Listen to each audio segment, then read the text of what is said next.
Hello, and welcome to the Big Apple School podcast, the weekly English show where we speak about everything under the sun. The major goal of the show is to help you improve your English and, of course, learn something new. My name's Katya, I'm your host, and today with me... I'm Гэри. And... I'm Alyona. Dear listeners, before Гэri, Alёna, and I jump into the topic, I have a little bit of a request for you. So you know that we are doing our best to be as useful to you as possible, and we would love to get some feedback about you. So how can you do that? First of all, you can subscribe to our pages on the platform where you listen to our podcast, be that Apple, Yandex, Google, VK, we're everywhere. And let us know what you think about our show. You can rate and review our podcast. You can give us stars, leave comments, send your messages, ask questions, and you can even send us your ideas about our next episode. So what do you want us to talk about? Well, we're always here. We welcome all of your ideas. So please, it won't take much time or effort, right? But it will help us a lot to become even better, right? Right. Much better. Right. Yes. Even better. Even better. Already really good, but even better. The sky's the limit. Yes. Right. We're Why awesome. not? We want to be the best. Well, I thought. Anyway. All right. So, Гэri, I haven't seen you for a week. I'm not even going to ask you what's up because you always hate this question. Unless there's something interesting that's been going on. No, not particularly. I've been busy, but I've been dealing with the weather. Have you noticed the weather? It's hard not to notice the weather. Yes. It's been wet and cold. But It's going to change. yeah. Alyona, I have not seen you for a very long time now. It's been more than a month. So what's up? May holidays first and then work a lot. Yeah. So Tell me something I don't know about teachers' Yes. lives. Yes. So how did you spend your May holidays? That surprisingly, but working. Yeah. Oh, come on. Really. I didn't have the opportunity to go anywhere. I don't know why, because probably the dacha season hasn't been opened yet in my family and among my friends. What are you waiting for? The warm weather, I guess. Well, it could be a long wait. No, Yeah. let's hope not. Didn't stop my family, Really? from preparing everything, dealing with, this old grass. Ugh, hate it. No, my mom and dad, they went to dacha, but no brothers, sisters, or Okay. other relatives. So they just, stand by.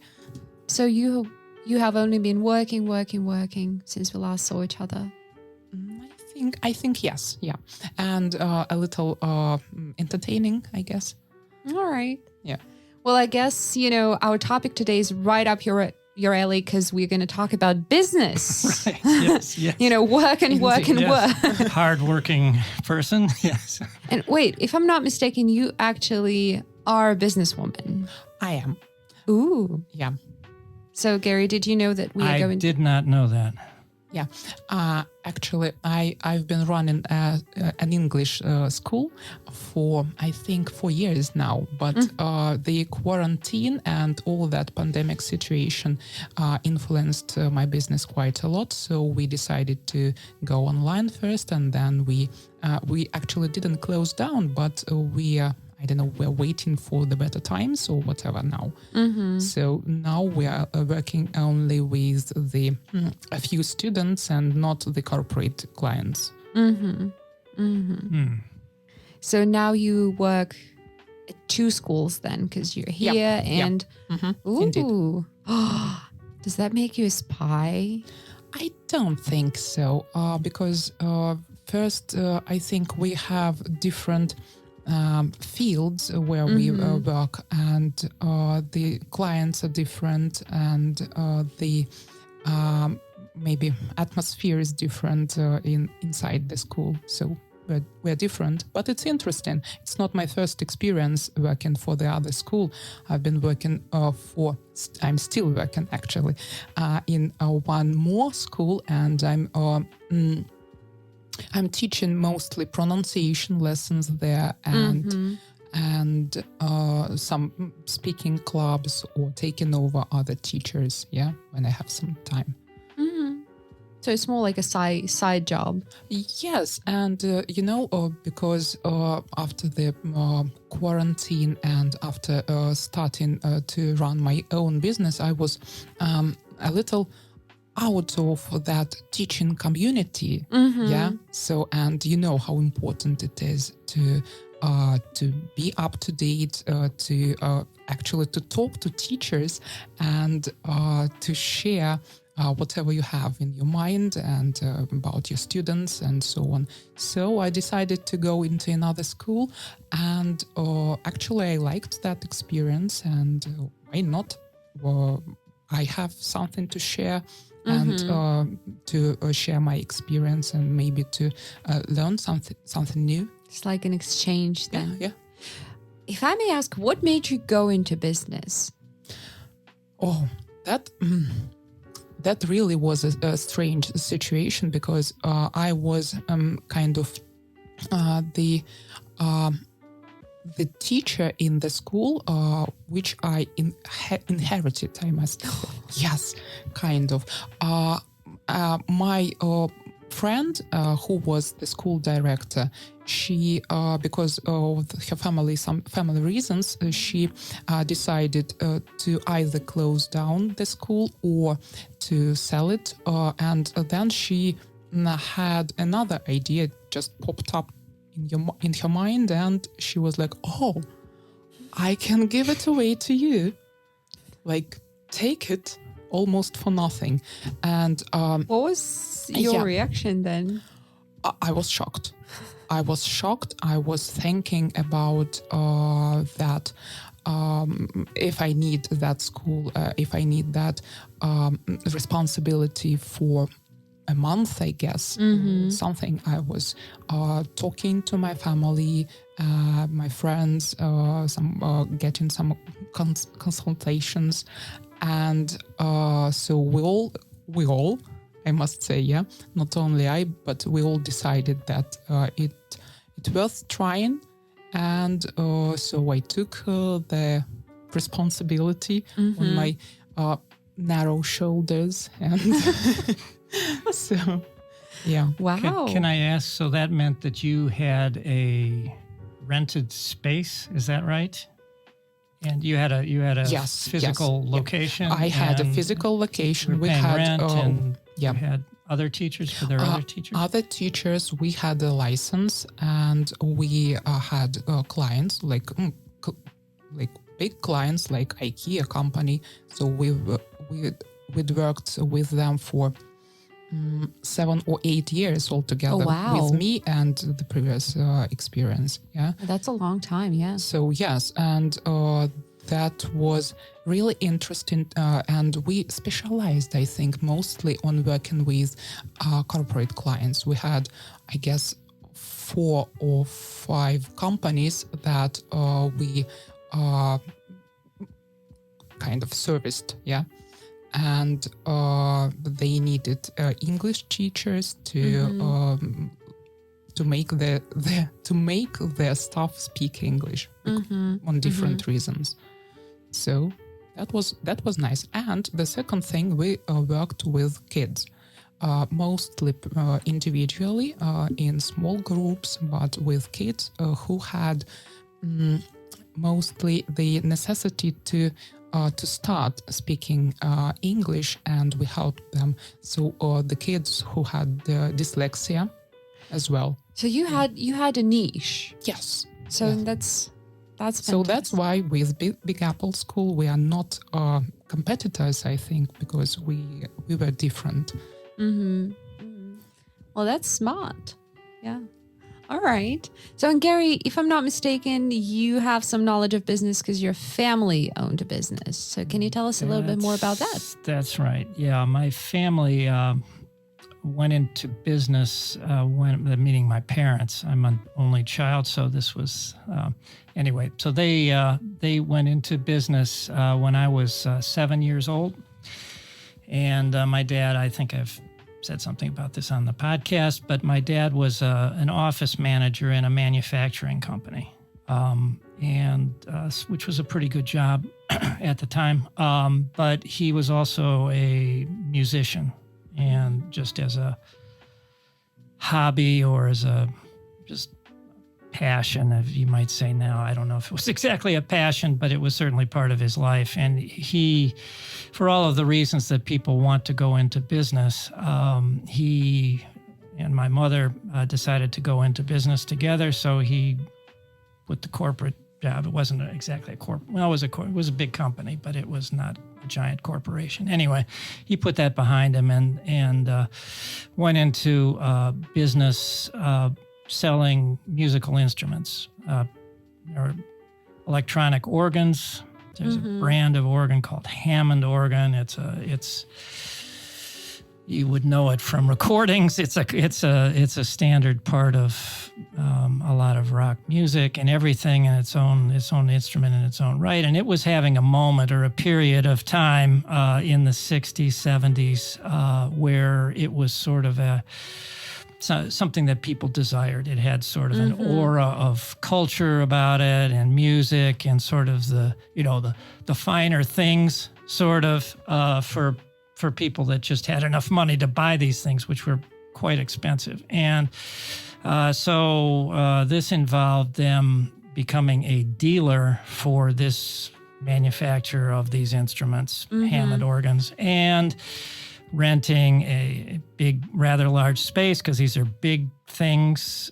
These are like organs that you've seen in maybe a church, except, of course, smaller for a home. But still, they take, you still they take would a lot have of to space. have 20 or 25 of these on display, and so it was fairly big business, and you had to have salesmen and people that sold these to people. You had to have people that serviced them. You had people that delivered them because they're extremely heavy, and it was just a whole big business. And my dad had been involved as playing the instrument as a hobbyist, and then has also played some concerts because he'd been meaning in the organ world. It was a world of people that appreciated this kind of music, which was sort of a thing at the time.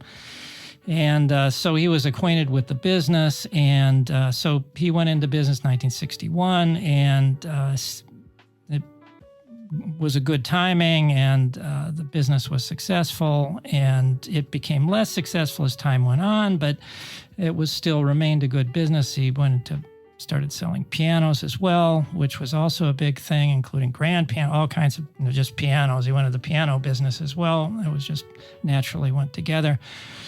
And so you had to have rather large stores, and you had to sell sheet music, everything that went along with them. You had a lot of personnel. So it was a full-blown retail business. I don't know what the equivalent would be now that would be even a parallel.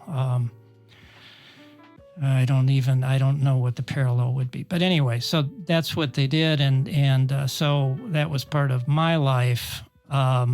It affected a lot of decisions. They were, when you go into business, it's a big commitment. It's a gigantic commitment. And I was a 7-year-old little kid.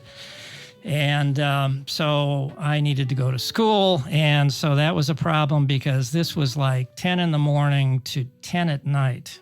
I mean, the store. school? The store. Okay. The store was open 10 in the morning to 10 at night, 5 weekdays, and then 10 to 6 on Saturday. And I mean, they were there, and so I ended up having to go to. I went away to a boarding school for 2 years. Oh, 3rd and 4th grade. So I was a pretty little kid for that, and it was a hard decision for my parents to make, but they had to do something sort of with me, shall we say.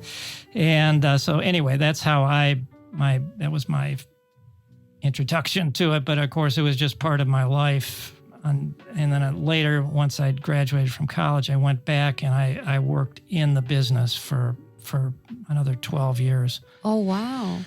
But I wasn't interested in taking it over myself. This is a kind of thing that's a family business traditionally, and you would pass it to your kid, your child, if they're interested. I was not interested. I had developed other interests. So, in any case, but so I was in it from the beginning, but sort of as a spectator, but interested party, affected party by what it is to start a business. Because it's a serious thing, you know. So were there many employees? They had a lot of employees because they had multiple stores. And so, multiple stores. Yeah. Does that mean like all over the States or in different? Just in the Cleveland area, and then there's another city that's to the south of Cleveland called Akron, also a city about 200,000 people. Anyway, so they had a store there for sort of strategic reasons, which my dad was a pretty good businessman, so he understood that he didn't want to have a competitor very close. And so he got the Hammond franchise, the right to sell these instruments in the nearest big market so there wouldn't be a competitor. Yeah, it was a very good decision. And it was tactical, but it meant that right 1 year into the business, he had to open a second store, 100 kilometers away, and and had to do all the personnel things, and had to rent, find a place and start. He actually bought it. I think they bought that building right away, and so he's got a mortgage on that, and he's first place he rented, but within 5 years they were buying a building that they redid. It was a separate retail store, like a shoe store. It was a shoe store of a brand that is kind of disappeared, but just not renting, buying. Yeah? Bought it, which was a really good business decision, because when you go out of business, what you end up with is the property. And you can sell the property, You can sell the property because the business is buying the building, right, all the time out of its profits. And you end up with the value, the equity of that building. And so that was actually because, but anyway, that was what they actually had, because you then sell your inventory at the end and you have that, but that's it. So anyway, so they had stores on the east side and the west side of Cleveland, which is just what you had to do to be represented there. Then they went a little farther east, and then my dad made deals with department stores, big stores that had musical instrument departments. And he bought them out as they went out, or he ran them for them. He would pay them a commission, pay them a percentage. And so he ended up with a lot of locations, and those all needed to have at least salespeople. Wow. Yeah. So it was like, 40 or 50 people maybe at peak. Because and you also had teachers, because that was part of the thing. Is you had studios. Yeah, that was part of as part of the mystique of it. It wasn't called a store; they were called studios. Like artist studios. Beautiful. And smart. It was part of and this came from Hammond. Hammond was this big manufacturing company that again, it was having a moment in the culture, and this was their pitch, because these things were really expensive. They would, buying one of these would be the price of an automobile. Yeah, that's why it's surprising to hear that there were two stores in Cleveland. No, you had to, because sound, Cleveland's a big enough city to do that, and because the product was having a moment, right? In other words, at another time you wouldn't. Well, you would still have to do it to be in a city of that size. But anyhow, so it became a big, it was a big thing, and it's very consuming, but it was pretty successful because of the timing, and my dad was a good businessman, and it was good, not great, and it sort of peaked early, the mid 60s, and then it was kind of a slow decline, just because the product itself was changing, and there were electronics coming in, and then digital by the 1990s, there was already digital technology, and just the beginnings of it. And these are analog things. You're selling pianos that weigh a ton and full of they're a very heavy manufactured product. And all of this. Anyhow, so it was a kind of business that it was good to be in then. It would not be great to be in now, right? Which my dad was also aware. So when I went out of that, and it was part of it. I mean, maybe if business was super great Yeah, and easy to operate, some kind of an automatic thing. But in business, there's nothing automatic, right? Business people, at all. yeah. I mean, that's the problem. Is there's not anything automatic in anything. I don't, almost anything, and so much the less, so much the more. In a retail business like that, where the product itself changes, and then you get competitors making other versions of the same thing with more features, and then you're competing with them, and it's business is competitive. So you have mentioned so many things about, some struggles of being, in business. So you've just mentioned competition. So what else can we name as a struggle, especially a struggle for a small business, not a corporation? Bureaucracy. Okay. Bureaucracy and taxes. Here, especially. Here, more here than there. Here in Russia. And actually, so that's the thing that I faced when I started to run a school. And I was shocked. How I can't say that I haven't dealt with any documents and accountancy or whatever before, because I worked for many companies. I used to be an event manager, and that is to organize quite huge events sometimes, and starting the business. Yeah, you see that. No, actually, there are so many things that you need to consider. First, it's about taxes, sure. So it's about personnel, yeah. But that part, I think that was the most pleasant part of all the business. To find thing. people to hire? To hire people, yes. To build a relationship, to build that warm atmosphere, yeah, like corporate atmosphere, yeah. So that's fun and exciting and really entertaining and interesting, yeah, altogether. As for me, maybe just because I like it. I like people. I'm a teacher. Yeah, so maybe that, and the accountancy still freaks me out. Yeah. Really. So are you saying then bureaucracy-wise, it's more difficult to have a business and set up a business here in Russia than Oh my goodness, yes. in the US? Yeah. Oh, Doing it here scares me. I mean, I would never go into business here. Ever. But I mean, just comparatively, yeah, it depends. I'm sure in the US it's more... It's probably more complicated than it was, but one thing my dad had going for him was that he had accounting background. That was part of his somehow. So he actually knew how to do double entry bookkeeping, and so he understood the books. Now, that wasn't his job to do that. He had to run the business, but still he understood it.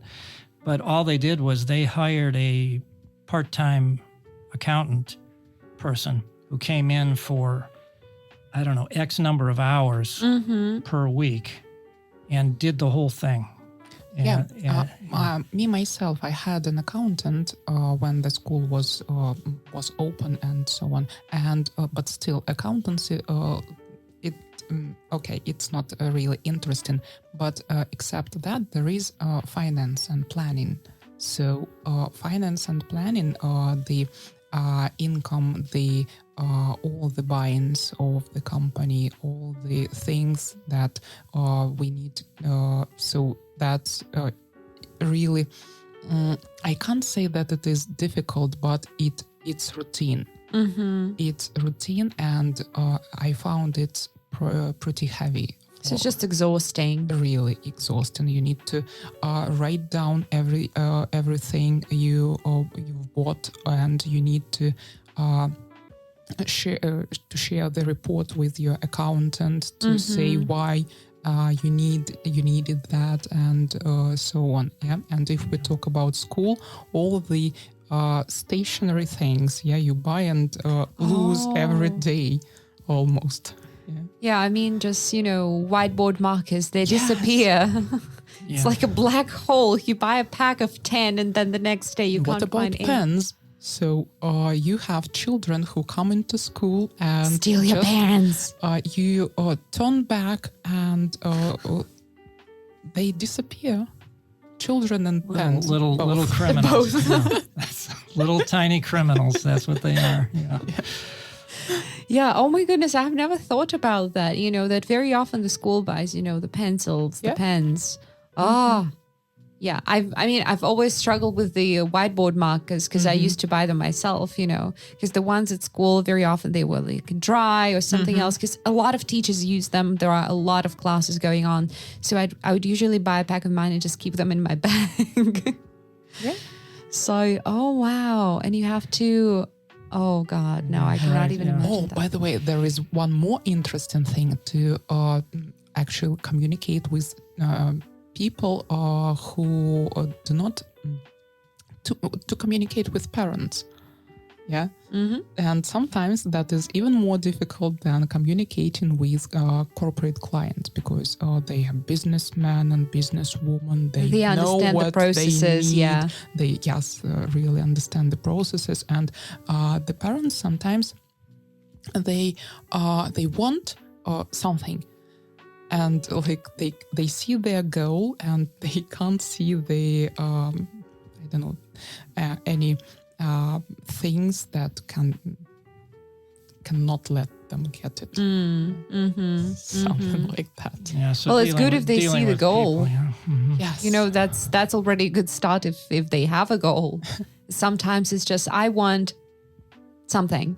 I want my kid to know English. That's too vague of a goal. Yeah. Right. My child does not know English yet. What are you doing there? Yeah. Yes. Right. It's been 1 month. You call this an English school?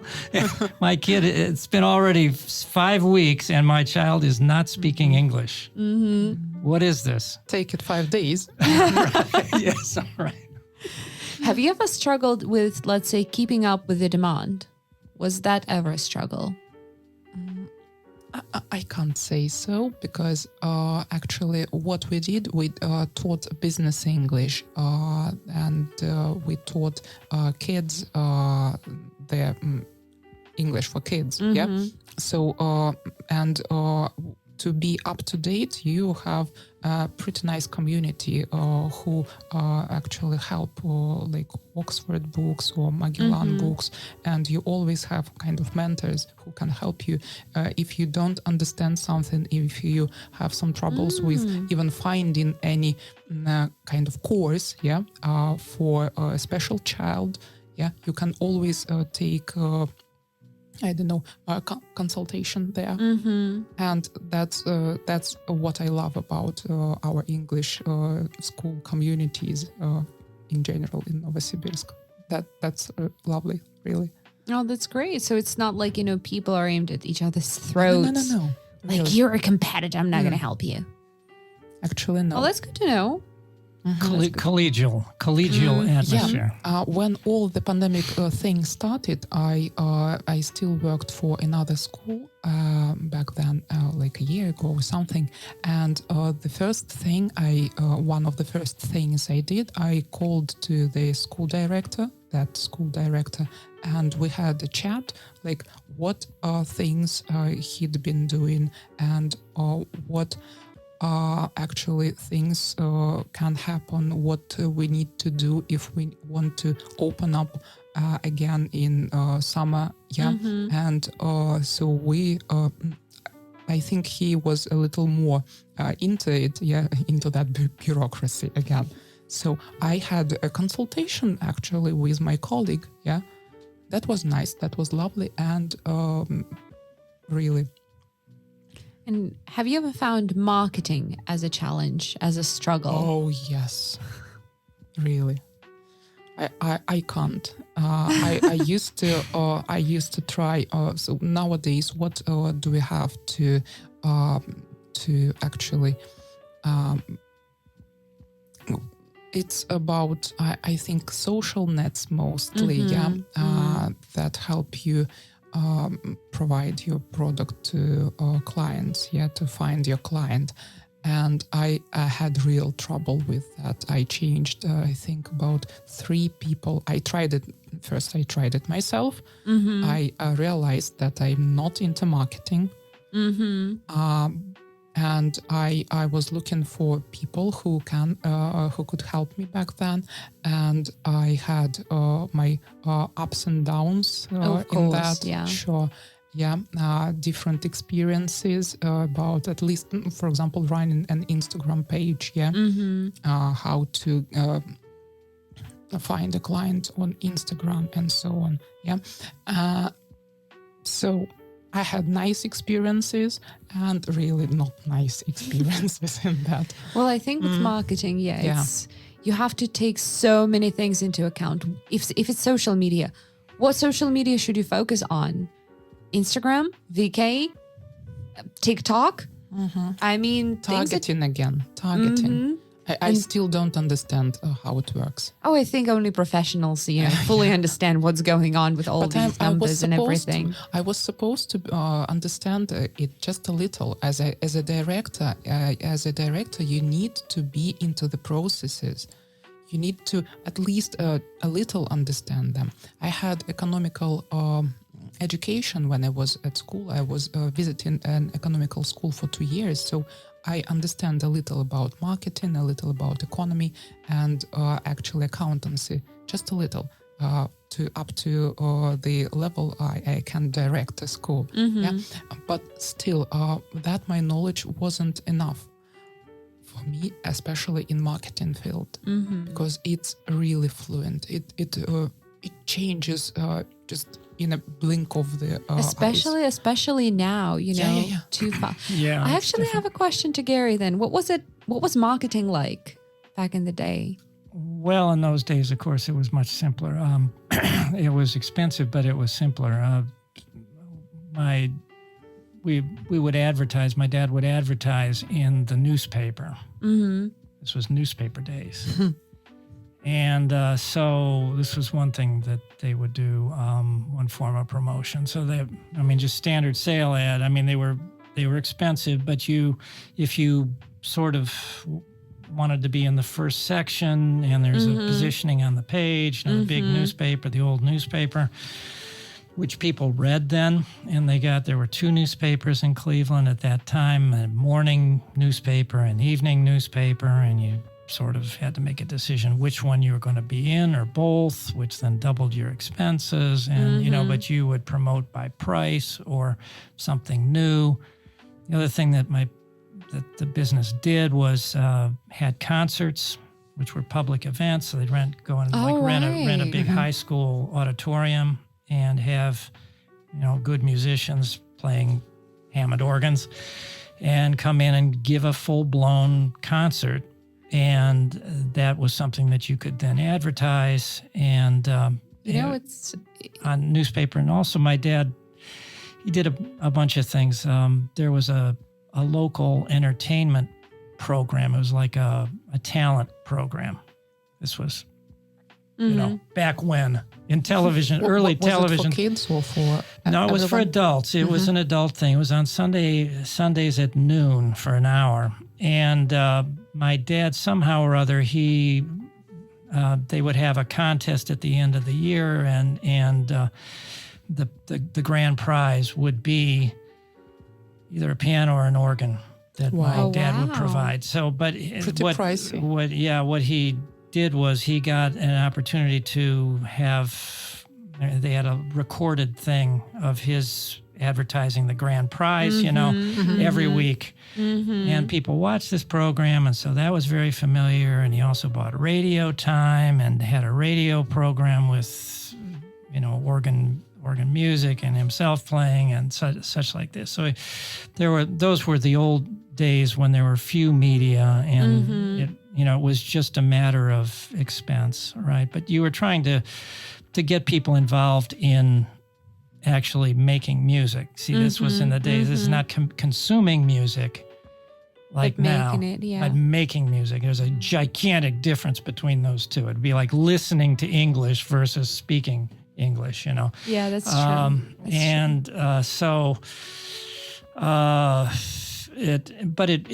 It was something that people at that time, you wanted your kids to get music lessons. So the classic thing was your child would get piano lessons or maybe organ instead of piano. So this was just part of what you wanted it's like now it would be karate or, whatever else, the other 6 or 10 things that you're supposed to want. But then it was fewer things and simpler, and music was one of them, which it probably is not anymore.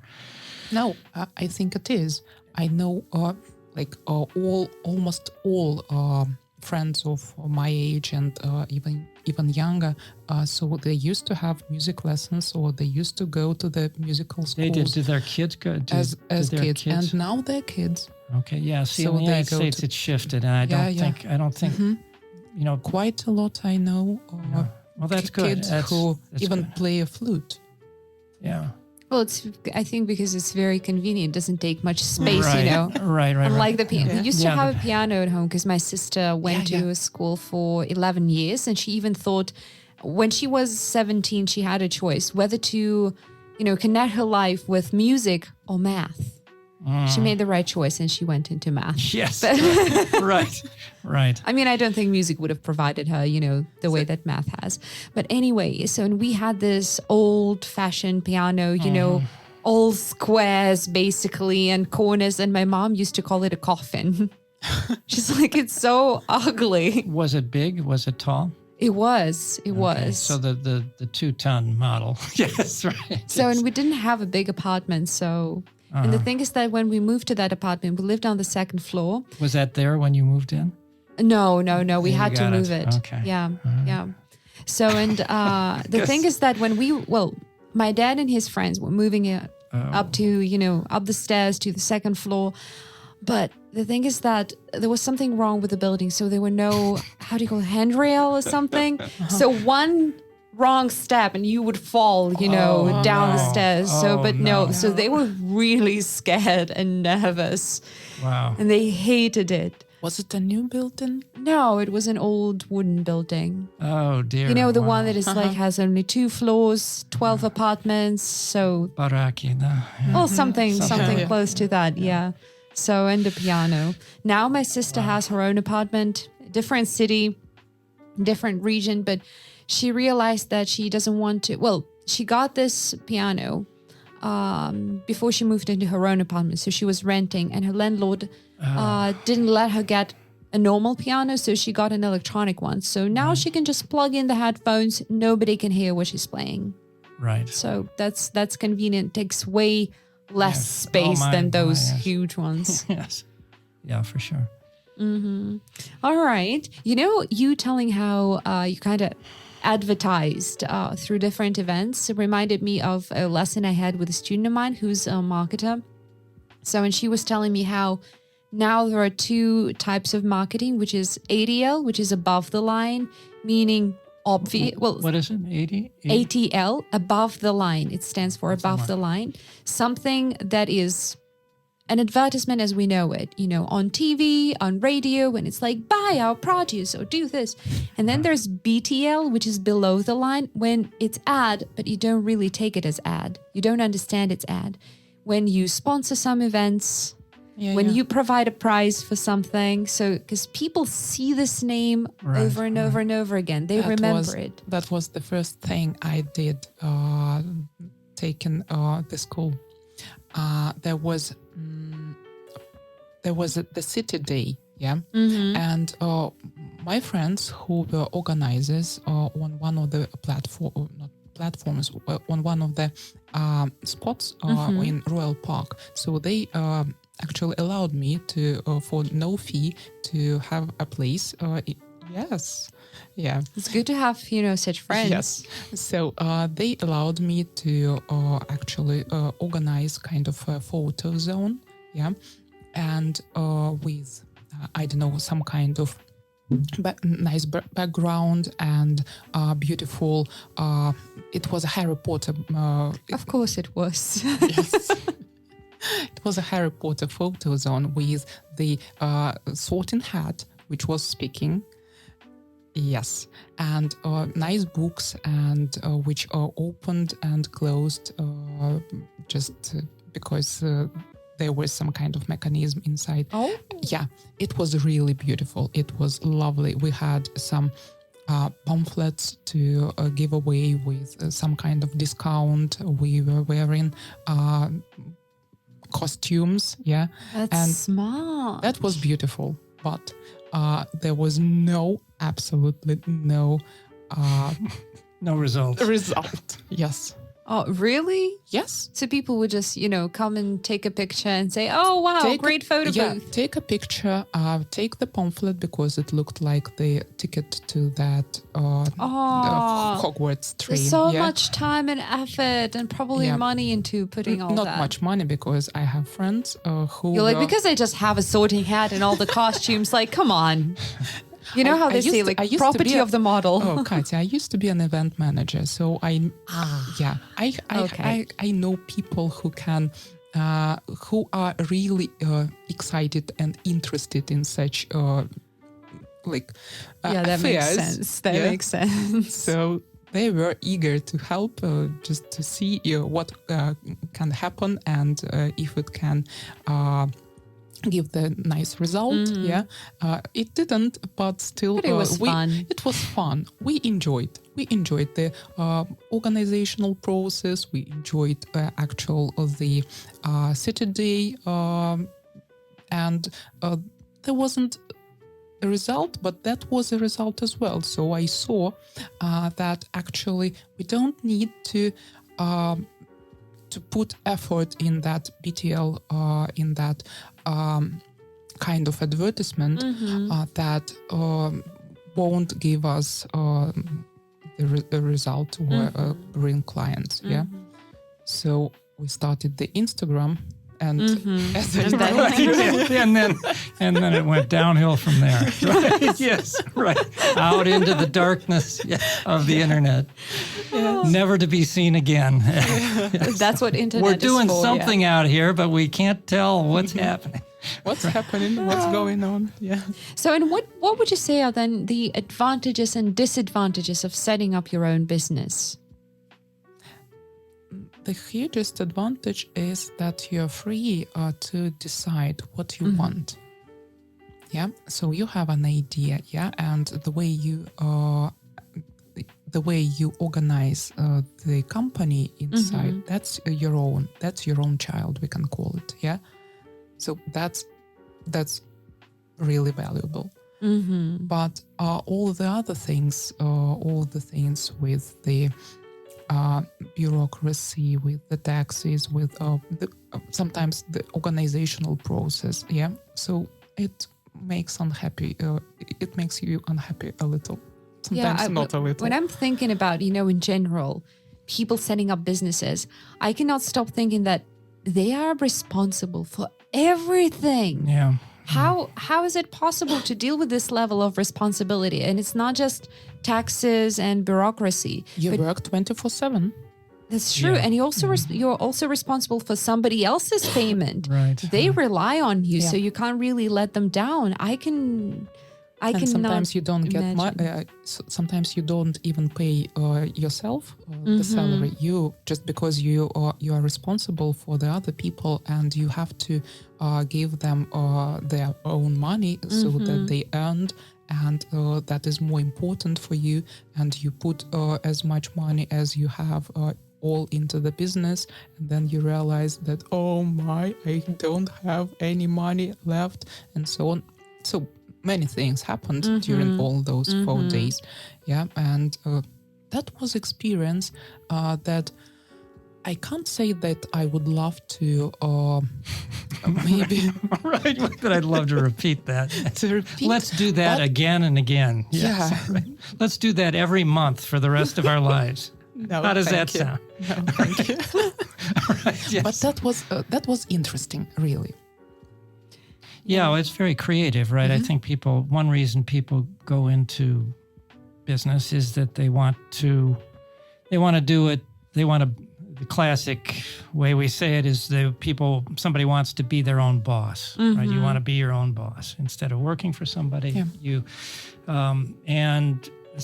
But it means you take the whole thing on yourself, promotion and organization and renting space and, responsibility to the government and taxes and responsibility for other people and personnel decisions and just everything, everything.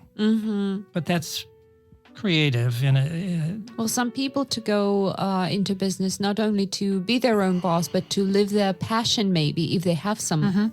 Yeah, if they have it to that. Now we say passion, and but yeah, sure. As my friend who started the school, so actually that was her passion, yeah. So she really was into teaching. She really wanted to start up the school, and that was not only for teaching but also for training programs, yeah. So she really liked, helping people with whatever training program it was, and she was, even burning with those ideas and the people who helped her to start up.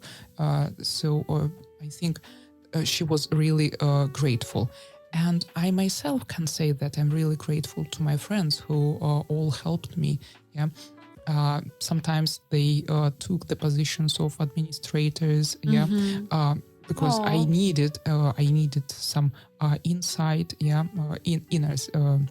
Inside the company, to see what teachers do, to see how the clients communicate with the teachers as well, yeah, and not with myself. And really, friends and family in such affairs, if I can call it, really a huge background that can help you. I'm really grateful to them. I also, when I was thinking about the advantages and disadvantages of owning a business, I realized that basically as a business owner, you shoulder all the risks. So when there's something wrong, when the business goes south, you can't just quit a job and like, oh, okay, I'm just going to quit a job and find another one. No, you have no choice but to keep going or, I do not know, fire everybody and close the business down. So it's, yeah. It's definitely something it takes a total commitment, especially at the beginning.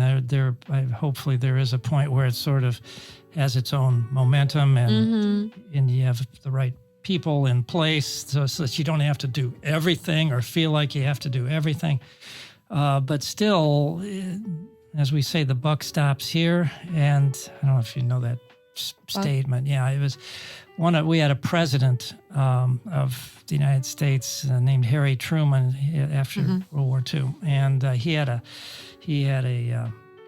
little sign on his desk. He says, "The buck stops here," because we have a phrase, "to pass the buck," means that you don't have to make the decision. You give it to somebody else to make the decision. Well, he's the president of the United States. Oh. So the buck stops here. Everybody else passes the buck and says, well, I don't know, which is, classic bureaucratic and, even more so in a more bureaucratic situation, even more bureaucratic situation.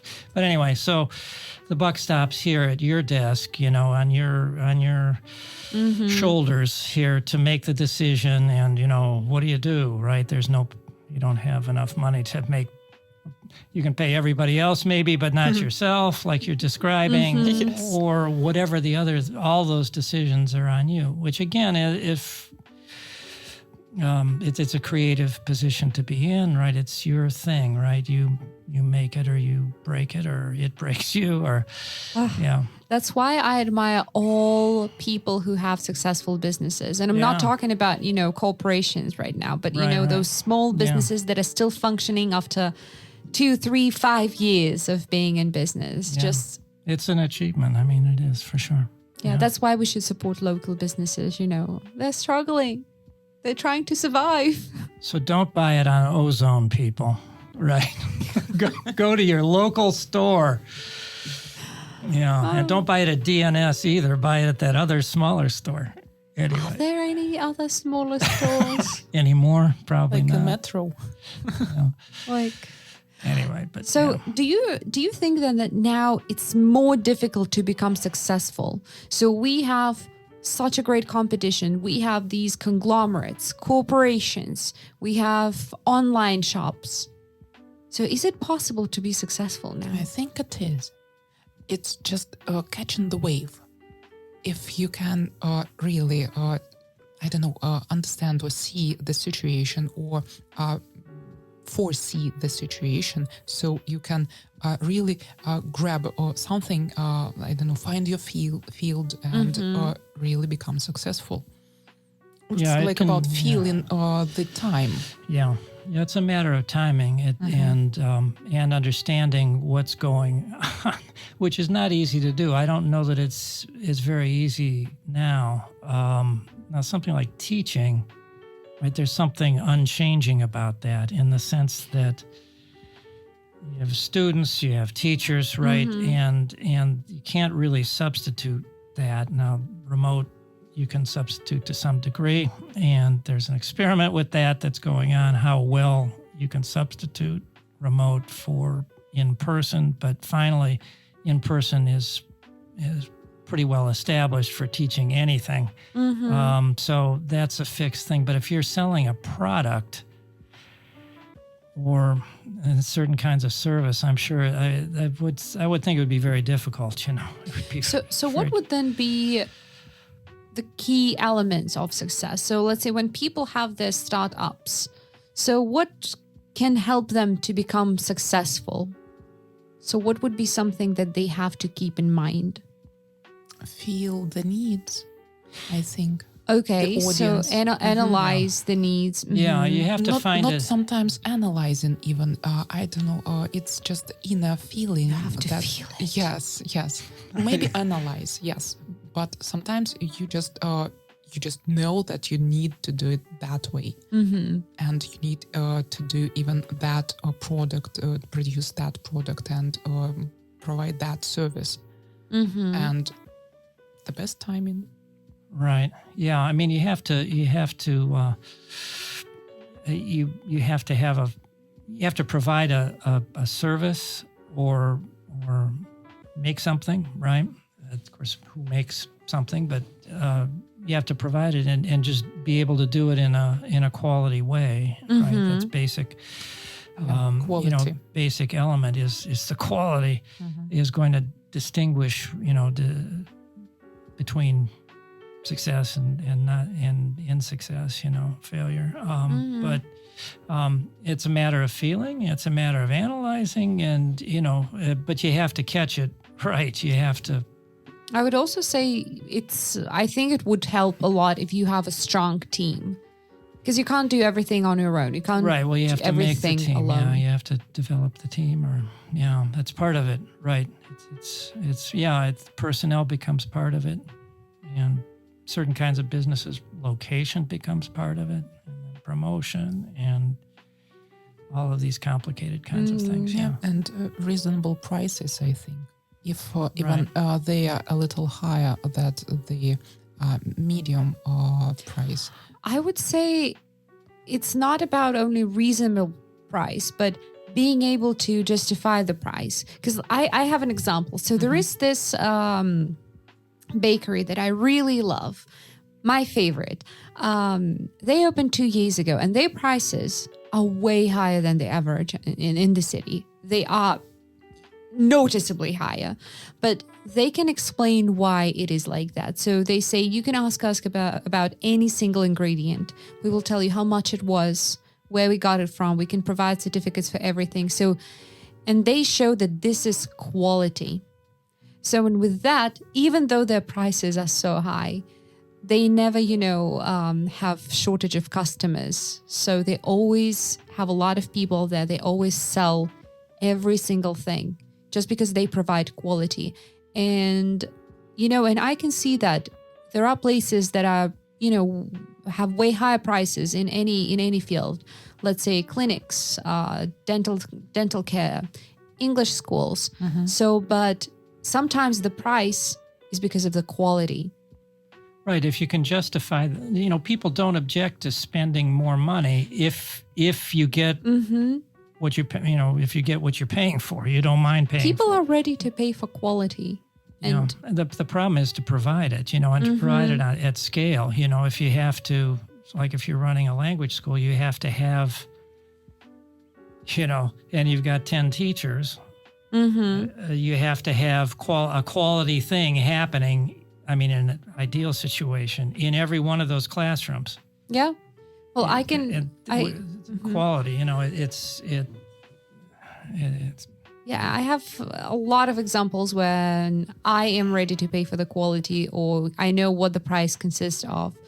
So let's say when I go to a clinic to a certain doctor, I know that I have to pay a lot, but I also know, the credentials. I know that she helped, let's say, these people, what she does, or he.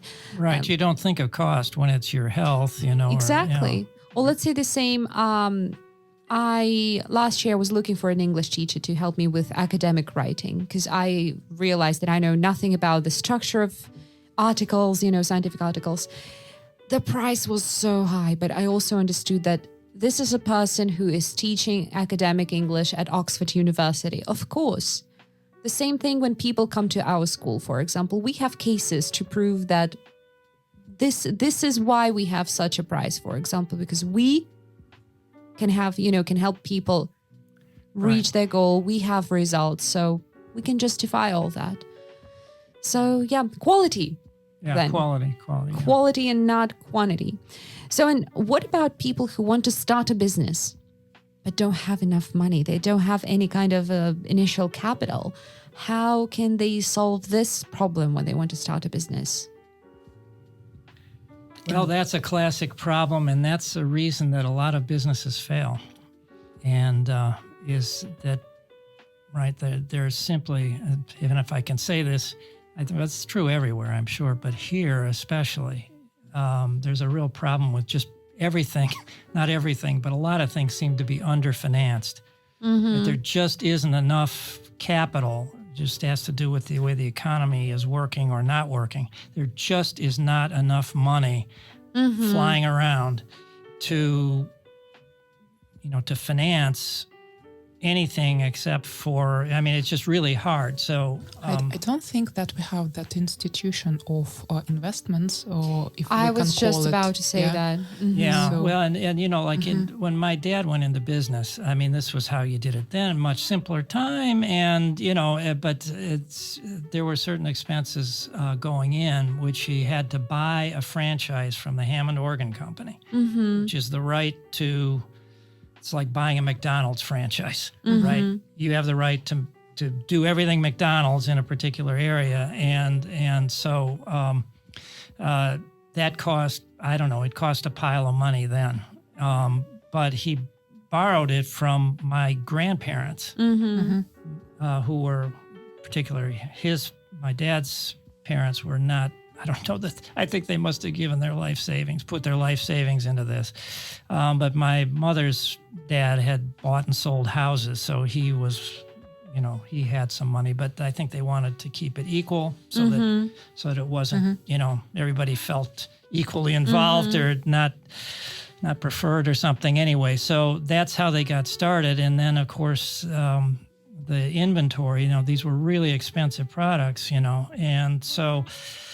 You had to, my dad went to the bank and it was called floor plan, which was a kind of a standing amount of a loan, which would be enough to buy the products to, X number of, it would have been in the, hundreds of thousands of dollars then, probably tens of thousands at least.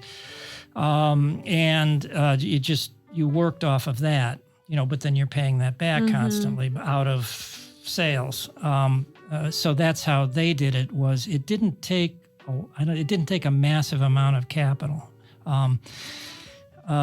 but it was timing. If it had been all of a sudden there was some kind of a bad economic situation or something, and they didn't have the sales, it could have sunk them at the beginning, but because it wasn't like they had a lot of money. But anyhow, so they sort of self-financed her from family, which is a classic way that you do it, because your family is going to be more tolerant of what's going on, right, as opposed to somebody that's coming in as an investor. But so it's really a problem, though, to have enough money, because it's not like you're going to figure out every problem right away, or business is going to immediately be there. It has to develop, and all of those things. So, but yeah.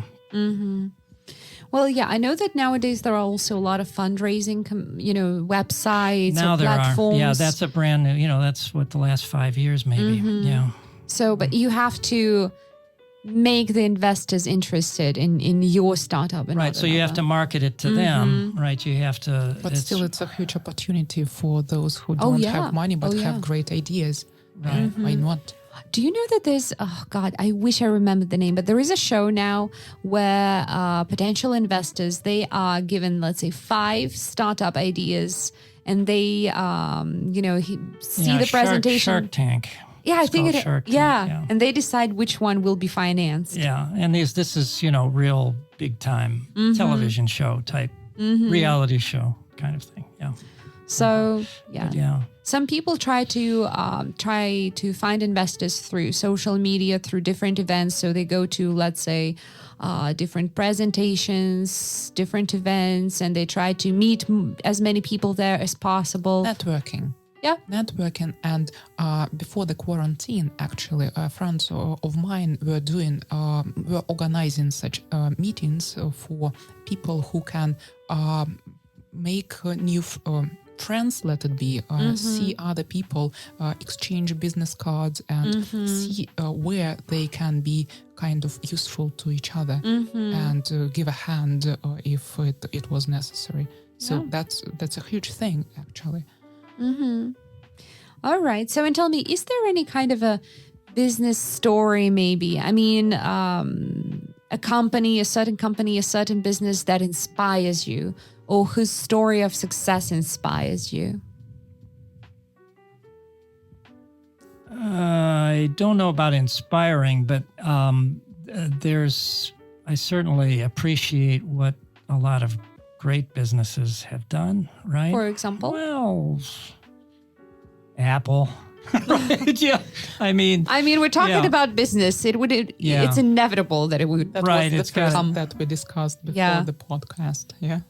Like Apple, Microsoft. Yeah. Because we actually, Alyona and I, we talked about what would be the top 3 most successful businesses in the world. But then we came to a conclusion that would depend on how we define successful.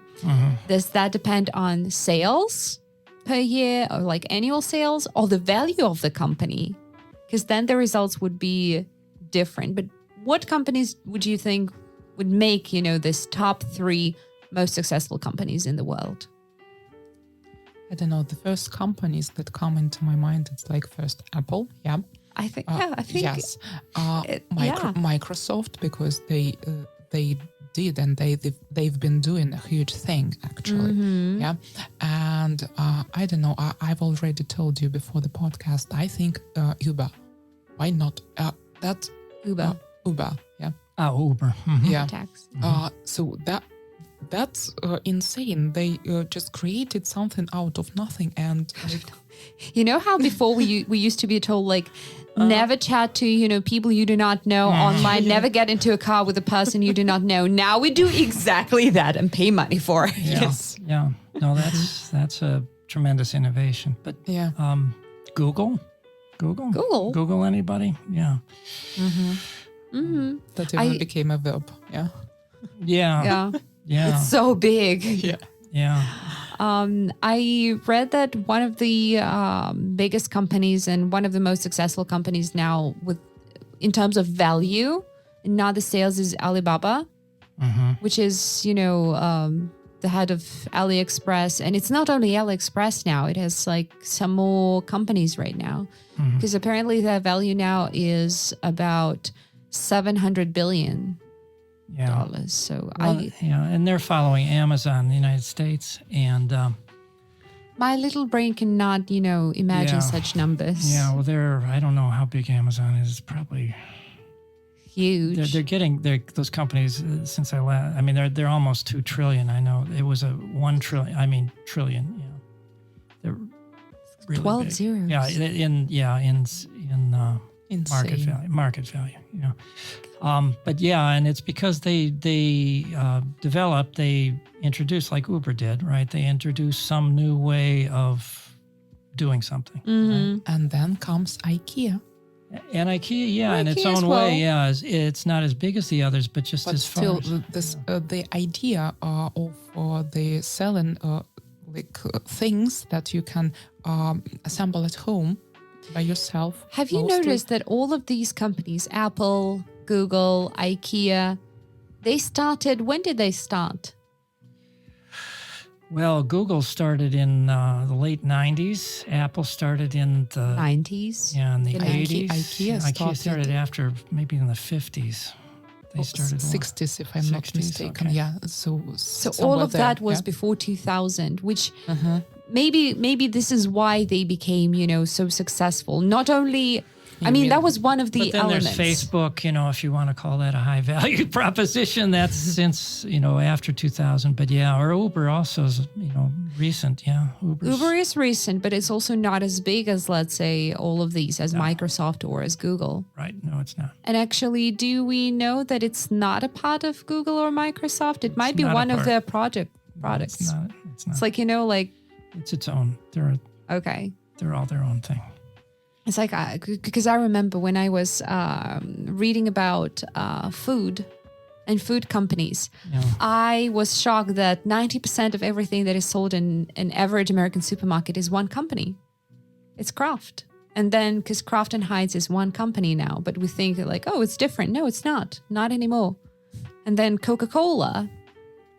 And then everything is just 2 or 3 big companies. That's it. So that's why now when there's a new company, I'm like, is it a separate company, an independent one, or is it a part of something else? All those really, really big ones are independent. Yeah, they're buying other businesses. What was it?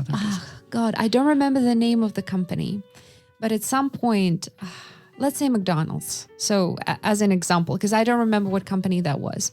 So, and there were people who were pro McDonald's, let's say pro X company, and then people who were against it. So in this, maybe there was Starbucks. Yeah, it was Starbucks. So Starbucks, when they got popular, they had a lot of, merchandise, people loved them, but then there were people who hated them. So when Starbucks started some companies whose policy was anti-Starbucks, like, oh, don't let this corporate company, ruin our coffee culture, but that was them. So, and they made money on both people who loved them and people who hated them. Those bad Starbucks people. Oh my, they're bad. That was smart. That was nasty. I never even heard that. I'm never going to buy Starbucks again because I live in Nova Scotia. Because you live in Right. And I'm never going to leave because I can't leave. Of course you're never going to buy. That's the reason. But it's really a matter of principle for me. Oh. I won't even leave if I can leave. No. So, but that was smart. Yeah, if that's really the case, sure. Yeah, you buy up your competitor. Well, it's like Facebook, classic example. Facebook bought Instagram, and they bought WhatsApp. Oh, they did, really? They sure did. Yes.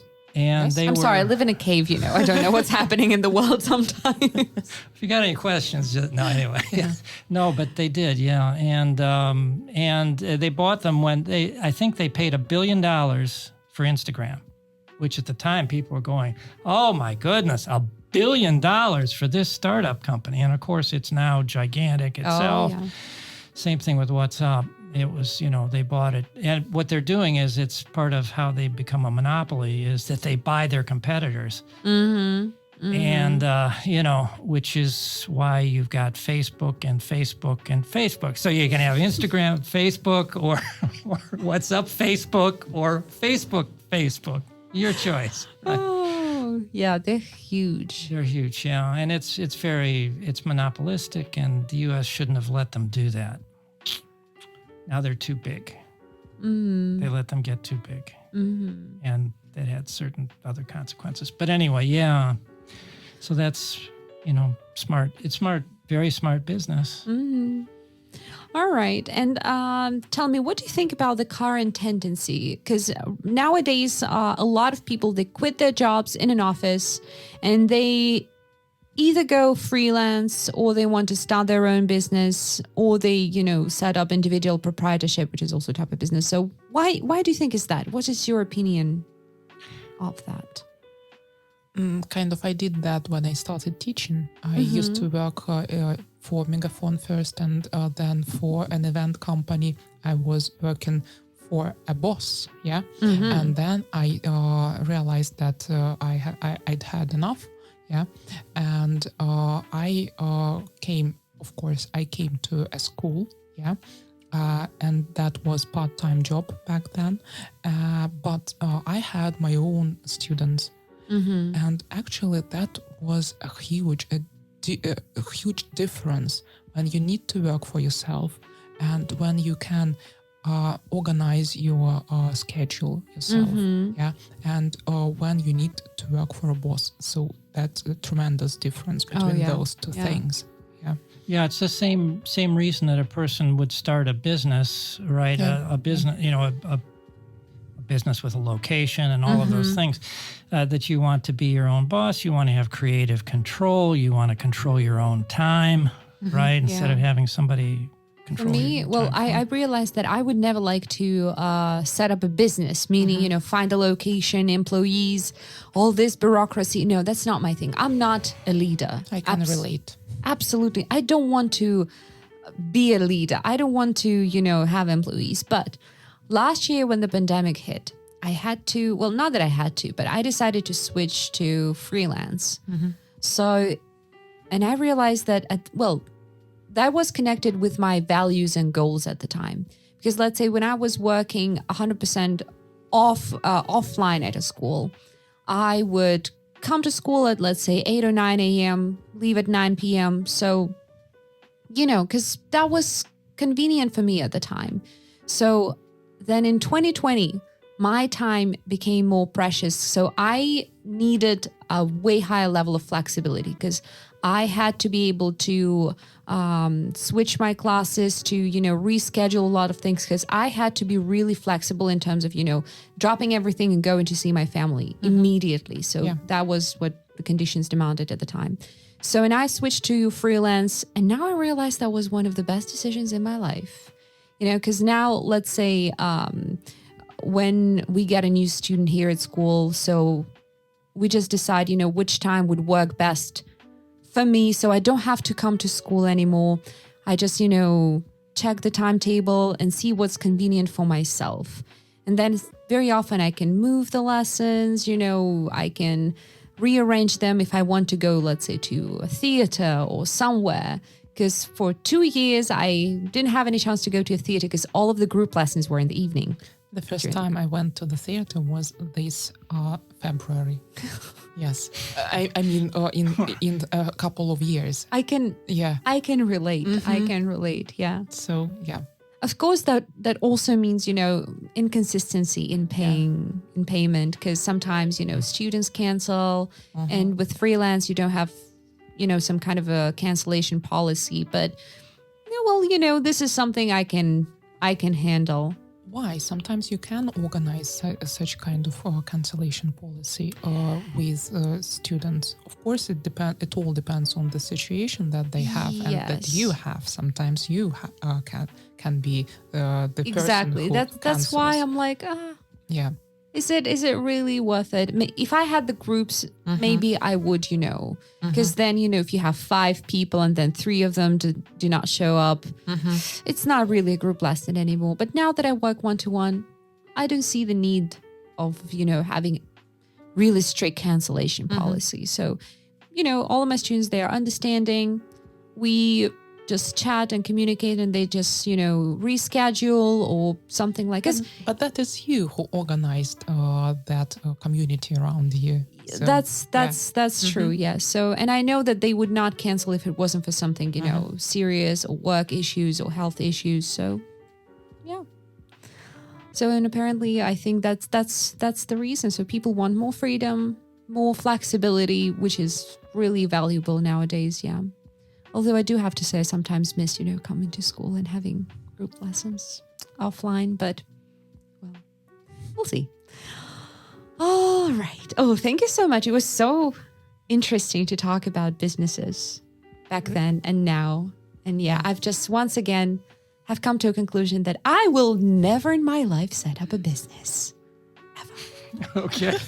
That's the sign of a successful business podcast is when Well, the participants. I each am of a them representative of a person who's just not a businessman. That's okay. Not Sure it everybody is. has to be a leader, you Katya, know. it's fine. I'm just a...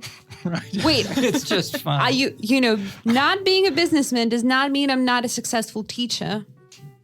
Okay. Yeah, and I mean, I would never say anything. You better not. I know. I value my life and my good health and my handsome appearance, which could be easily damaged by something But bad if Gary happening. never appears in our podcast again, you know what happened. Right. He crossed the line and didn't come back. All right. So tell me, after this episode, do you have anything to advise to our listeners? Maybe a piece of advice, some wisdom. Gary, Well, some it's wisdom. a great thing if you can do it. I mean, to have your own business, if it's not easy, but it would certainly, there's every reason to do it, right? I can agree. I can only agree that that it is really valuable for you, for your family, and it is hard. Nobody says that it is easy, but it's really interesting and exciting to see how things pay off. Yeah. So, And I have a question to our listeners. So, do you have some kind of a business? And if so, what is it? What made you go into it? And what is it like? Ooh, maybe we can have, some kind of a networking thing in the comments. why not? Why not? Sure. All right. Well, that was the Big Apple School podcast. And today we discussed businesses and struggles of having a business, pros and cons, some successful businesses. Thank you for listening. And remember, if you struggle to understand our conversation, you're always welcome to our website, which is www.bigappleschool.com. Yes, /podcast. Well, that's about the podcast. Right? Yes, the school is, anyway.